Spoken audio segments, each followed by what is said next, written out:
And your Knicks, how are you feeling about them? How far can they go this season? Yeah, you know, I'm feeling pretty good about my Knicks. Really? I am. You know why? Because I'm gonna go at it. I'm gonna go at it as an over or under situation. 35 wins this season, over or under. What do you think? Under. I'm going over. You're going over. I'm going over. Over because 35. You know why? I'm gonna say the Knicks this year. We go as Porzingis goes. Mm-hmm. Because that's a mouthful. Oh, God. and you just said over 35 and credited it to Porzingis? Why don't you just turn in your basketball card right now? Absolutely. I mean, clear. Listen, when we win 36 games, I'm coming back. Who paid you off? When we win 36 games, I'm coming back to see you. I mean, I want to know what member, of the New York Knicks paid you off right now. We're that don't well make on no our sense. way. Porzingis, you didn't even say Carmelo. Hold on. You didn't even say Carmelo. We've won 2. You didn't even say Carmelo. You said Porzingis? Yes. I'm going to tell you why. What because is the Melo's going to be Melo. Melo's going to be Melo. We know what Melo's going to do. Melo's going to come out and he's going to score that basketball. Porzingis can stretch the floor. He can bring that 4 or 5 out to 15 feet to the three-point line, which leaves Lopez room to do what he does down here. Lopez? Yeah. So now you bring Lopez in. Lopez is not a bad player. Are you a Knicks fan or not, man? What is going on here, Stephen A? I thought you was going to be on my side with this one. I'm a truth teller. I'm a truth teller. Yeah, okay. I think Porzingis, evidently not. Here's the deal. I think that Porzingis has an upside. Yeah. I think that in a couple of years he's going to be ready. He's averaging 11 points already. I think that he'll be fine, and he has some developing earlier. I think he's developing ahead of schedule. Robin Lopez is a journeyman center. He's 7 feet and can't stay in one place. That should tell you something. He's not a scrub, but he's not a difference maker. He's not a difference maker. I didn't say he was a difference maker. I didn't say that. Hold on now. Hold on. I give the Knicks some love from the perspective they are looking better. They're playing harder and feistier. Yes. They deserve a lot of credit for that.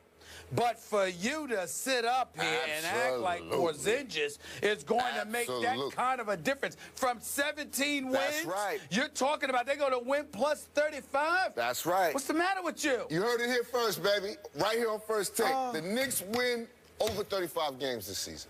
You know what? I'm with Ja on this one because they are respectable and they are surprising. They won at Washington. They are surprising. And you know what? And the East is terrible. Hey, this kid Porzingis, he's got one thing going for him. He is tall. I mean, he is seriously tall and fairly agile. Fairly agile, and he can shoot it a little bit. Okay? And he nearly got his neck broken when Melo fell on him the other night. I hope he gets better after that. But did you see the putback? Yeah. Did you see the putback? That's what I'm looking at. He is a rare specimen. That's basketball, man. Gyro, with all due respect, when you're 7'3" with the wingspan like that, he doesn't even have to jump to dunk. No. So what do you want, a cookie?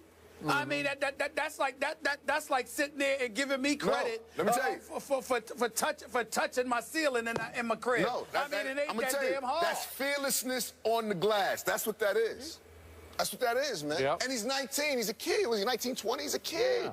Yeah. And he's developing earlier than we thought. Skip rule. That's what I'm going to tell you. All objectivity out of the window. Skip rule. Not Ja rule. Skip rule. Skip rule. That's what I'm going to call you. I mean, it's unbelievable. We know this show is all about skip rules, right? Rules, Yeah, that is true. I wouldn't know that. I wouldn't know that.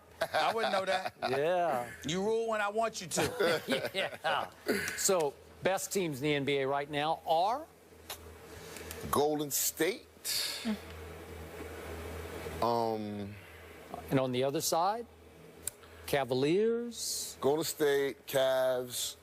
I like your Spurs. I like your Spurs to go to the championship this year. Do you? Yeah. They got a great addition with Marcus. Oh, he's been good. Oof. Yeah. And listen, Kawhi did do a number on Melo the other night because he does a number on a whole lot of dudes. And I got a good team over there and a great organization.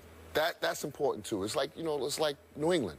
when you have a great team and a great organization, it makes for championship teams. And as you see, they win a lot. And what do you think of the Thunder so far? Stephen A. has Westbrook winning the MVP. I love OKC.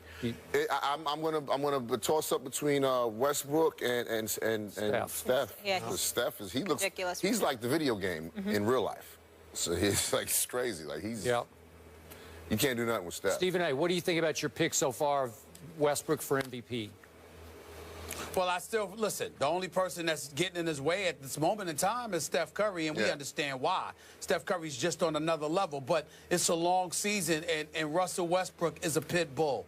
And I look at him, and I think he's coming. And I don't think that it was far beyond the pale for me to pick Russell Westbrook as my league MVP winner for this upcoming season, because I think that despite the greatness of Kevin Durant, which will shine, and he's shown, and he's definitely shown it thus far in this early part of the season, I think from a longevity perspective, I think Russell Westbrook will be right there with Steph Curry, and we will see what happens from there.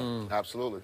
You know, the one person who's standing in Russell Westbrook's way for MVP is still Kevin Durant. I'm sorry, because they are the two most explosive players to me, other than Steph, in the league, and they happen to be on the same team. And then at Houston the other night, late, they degenerated back into that, is it your turn or my turn? Are you going to shoot a three or am I going to shoot a three? And it's hard because they're both superstars. You know, this is the craziest thing about this conversation right here is that LeBron wasn't mentioned. For the first time in probably 10 seasons. Stephen A. broached the question yesterday, is Steph now the best player in the whole league, including LeBron? Absolutely. Wow. Well, that's... Absolutely. I would give Steph... Well, because I look at LeBron. LeBron is more complete on both ends of the floor because Steph can't do defensively what LeBron can do defensively.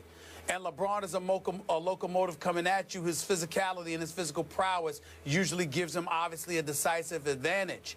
But he can't shoot from the perimeter like Steph Curry. He can't shoot free throws like Steph Curry. He can't shoot threes like Steph Curry. And the offensive weapon and repertoire that Steph Curry has at his disposal right now. He can't put boys on skates like Steph Curry.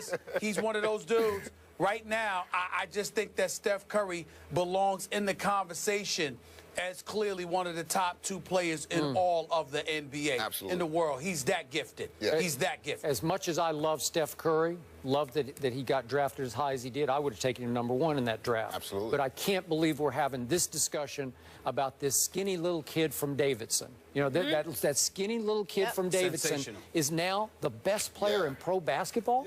Better than LeBron James? And let me tell you something, Skip, he's going to change he's going to change the way NBA plays basketball moving forward, because when you can find somebody that can shoot like that, I mean, it just the way the game is played and how it's going away from the physicality of it all, the bad boy Pistons, then the Knicks with Anthony Mason, God rest his soul, the Patrick Ewings of the world, the Charles Oakleys of the world, people like that, because it's gotten away from that, and it's a softer game where you got stretch fours and stretch fives, and you're looking at big boys play the perimeter and all of this stuff. They want shooters, and there is no shooter in NBA history better than this young brother that we're watching right now. Steph Curry is the best shooter I have ever seen. I agree. And you're going to see teams looking for that more and more. If you can shoot the basketball, teams are going to want you on more than ever before. He's so fun to watch. We'll see your Knicks tonight. Porzingis and Melo, they're going to be at the Cavs, and I have good news for you why we're going to go up 2 in the division. This just in, Tom Coughlin said Jason Pierre-Paul will practice this week with the defense. Oh, it's over. And could make his season debut in Tampa Bay. Call off the rest of the year. See that? Call it off. The division belongs. Thank you so much for being here. This is so much fun. We'll see you after the Knicks win 35, right? Absolutely. All right. Up next, Titans coach Ken Wisenhunt is fired. Was Marcus Mariota's health a factor? We'll get into that after the break.